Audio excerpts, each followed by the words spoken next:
NS স্পোর্টসটাকে আপনাদেরকে স্বাগত। বন্ধুরা, এই মুহূর্তে আপনাদেরকে যে আপডেটটা দেব সেটা হলো একটা সুখবরের পাশাপাশি কিন্তু একটা স্যাড খবরও আছে। সেই খবরটাও তোমাদেরকে কিন্তু মেনে নিতে হবে। সেরকম কিন্তু একটা খবর দিতে চলেছি। আশা করছি তোমরা কেউ এই খবরটা শোনার পরে হতাশ হবে না, সবাই ধৈর্য রাখবে। যেরকমভাবে আমরা ধৈর্য রাখছি প্রত্যেক দিন, প্রত্যেকটা রাত, প্রত্যেকটা সময়, সেরকমভাবে এই খবরটা, এই আপডেটটা পাওয়ার পরে তোমরা কিন্তু একটা ধৈর্য রাখবে। তা চলো, বেশি কথা না বাড়িয়ে শুরু করা যাক আজকের ভিডিও। প্রথমত তোমাদেরকে সুখবরটা দিয়েই শুরু করি।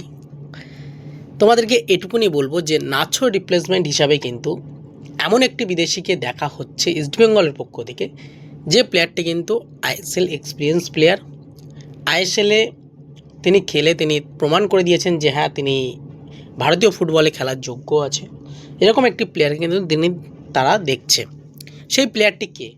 তোমাদের সবার প্রশ্ন, সেই প্লেয়ারটি কে? সেই প্লেয়ারটি হলো মন্টেগ্রোর সেন্টার ব্যাকের প্লেয়ার স্লাভকো দামজানোভিচ। এই স্লাভকো দামজানোভিচ যার বর্তমান বয়স কিন্তু 33 বছর বয়স এবং মার্কেট ভ্যালু আছে 1.6 কোটি টাকা। এই প্লেয়ারটির হাইটটাও মোটামুটি ভালো, হাইটটাও প্রায় 6 ফুটের কাছাকাছি হাইট। বুঝতে পারছো, একটা সেন্টার ব্যাকের হাইট হওয়াটা অনেকটাই জরুরি, সেরকমভাবে কিন্তু হাইটটাও তার কাছে ভালো। এছাড়া তার যে খেলার বল কন্ট্রোল, তার যে ডিফেন্সিভ অ্যাবিলিটি, সব দিক থেকে দেখতে গেলে কিন্তু অনেকটাই বেটার প্লেয়ার। এই প্লেয়ারটি কিন্তু আমরা দেখেছিলাম মোহনবাগান সুপার জায়ান্টে খেলে যেতে, তারপরে কিন্তু তিনি বেঙ্গালুরু এফসিতে খেলেছেন আইএসএলের মঞ্চে। তাহলে বুঝতেই পারছো যে প্লেয়ারটা কিন্তু আইএসএলের মঞ্চে এক্সপিরিয়েন্স প্লেয়ার। এবার এই এক্সপিরিয়েন্স প্লেয়ারের দিকে কিন্তু নজর দিয়েছে ইস্টবেঙ্গল। এখনও পর্যন্ত যে কথাবার্তা অনেকটা দূর এগিয়েছে এরকমটা নয়, ইস্টবেঙ্গল একটা ইন্টারেস্ট প্রকাশ করেছে এই প্লেয়ারটির ওপরে। যদি কথাবার্তা চলে, পরবর্তীতে যদি প্লেয়ারটিকে নিয়ে কোনো ডেভেলপ হয় অবশ্যই কিন্তু তোমাদেরকে জানাবো। এটুকুনি বলতে পারি, প্লেয়ারটি যদি আসে নাছোর রিপ্লেসমেন্ট হিসাবে তাহলে কিন্তু অনেক বেটার হবে। নাছোর থেকে অনেক বেটার প্লেয়ার এই স্লাভকো দামজানোভিচ। বর্তমানে তিনি কিন্তু একটি ক্লাবের সঙ্গে যোগ আছেন, সেই ক্লাবের সঙ্গে কিন্তু তার কন্ট্যাক্ট এই ইয়ারেই শেষ হয়ে গেছে। এখনও পর্যন্ত কিন্তু তার সঙ্গে আর কন্ট্যাক্ট এক্সটেনশান হয়নি। আশা করা যাচ্ছে যে তিনি যদি তার সঙ্গে যদি কথাবার্তা পজিটিভ দিকেই এগোয় তাহলে তিনি কিন্তু ইস্টবেঙ্গল আসতে রাজি হবেন, যেহেতু তিনি ভারতীয় সার্কিটে আগে খেলে গেছেন। প্রশ্ন একটা জায়গায়, যে এই স্লাভকো দামজানোভিচকে যদিও আনে ইস্টবেঙ্গল, সেটা কি আনতে পারবে?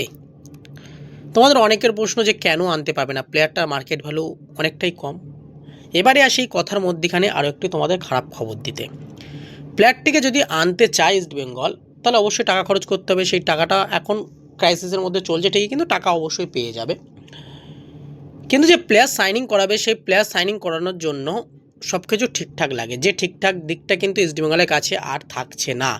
ইস্টবেঙ্গল কিন্তু তাদের মাথার উপরে ফিফার কোপ বসতে চলেছে, এরকমটাই কিন্তু তোমাদেরকে আপডেটটা এখন দেব। ফিফা ব্যান খেতে চলেছে কিন্তু ইস্টবেঙ্গল, এরকমই আপডেট কিন্তু তোমাদেরকে এখন দেব। কী কারণে ফিফা ব্যান খেতে চলেছে? একটা বড়সড় কিন্তু ফিফা ব্যান খেতে চলেছে ইস্টবেঙ্গল। খুব আশা করছি, খুব সম্ভবত যদি সব কিছু ঠিকঠাক না হয়ে যায় তাহলে 1 থেকে 1.5 সপ্তাহের ভিতরেই কিন্তু ফিফা ব্যান আসতে চলেছে ইস্টবেঙ্গলের উপরে।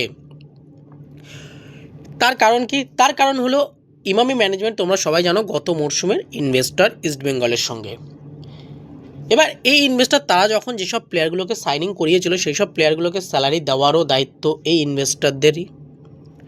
কিন্তু তারা কিছু কিছু প্লেয়াররা এখনও পর্যন্ত কিন্তু গত মরশুমে স্যালারি পায়নি, যার কারণে কিন্তু তারা অলরেডি ইমামি কর্তৃপক্ষের কাছে চিঠি দিয়েছে।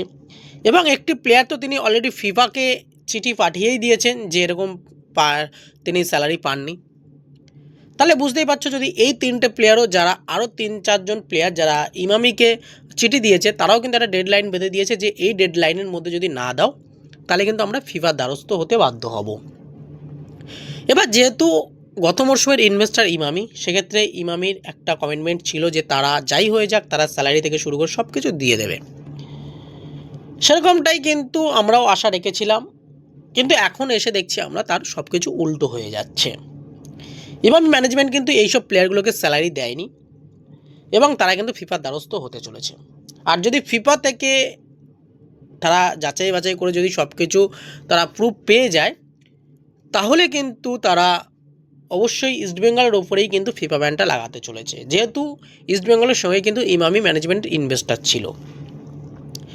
সেখানে তো ইমামির ওপরে কোনো রকম কোনো কোপ আসবে না, কোপটা আসবে কিন্তু ইস্টবেঙ্গলের ওপরে। আর আশা করছি ইমামি ম্যানেজমেন্টের এটুকুনি দেখা দরকার যে তাদের ভুলের জন্য, তাদের সমস্যার জন্য যেন ইস্টবেঙ্গলের ওপরে কোনো রকম কোনো সমস্যা না আসে।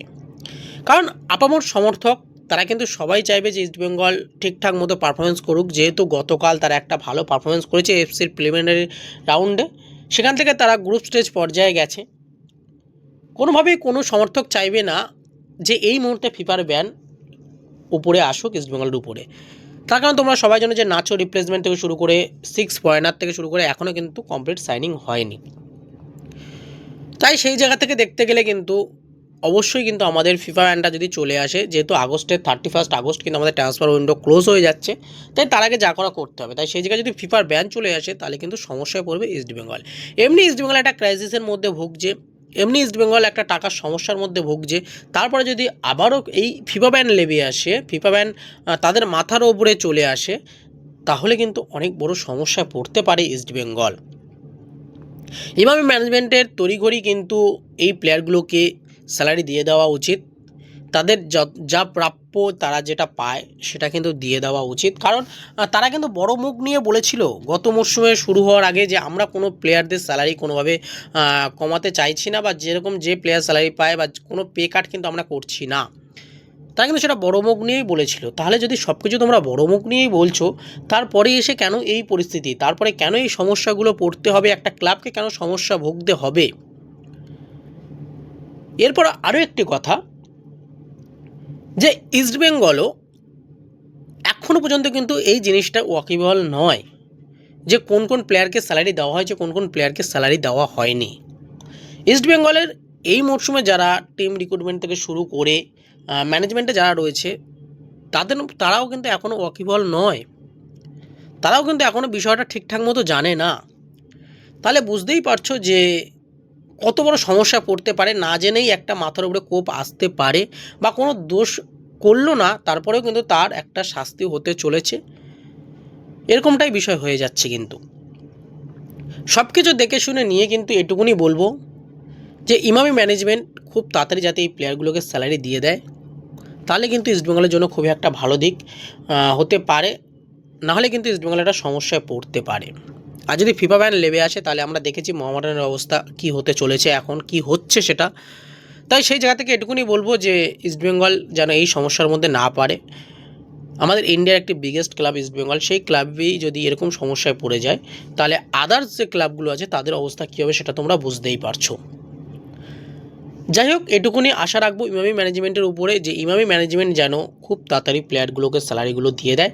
আরও একটা কথা, যে ইমামি ম্যানেজমেন্ট কিন্তু এই কারণেই হয়তো এআইএফএফকে চিঠি দিয়েছে, তাদের প্রাপ্য যে চ্যাম্পিয়ন্স হলে যে প্রাপ্য যে টাকাটা, সেই টাকাটা যেন তারা তাদের মিটিয়ে দেয় খুব তাড়াতাড়ি। এই কারণেই হয়তো তারা চিঠিটা দিয়েছে এআইএফএফকে। এবার এআইএফএফেরও দেখার বিষয় যে এআইএফএফ কত তাড়াতাড়ি সেই চ্যাম্পিয়নশিপের টাকাটা তারা দিতে পারে।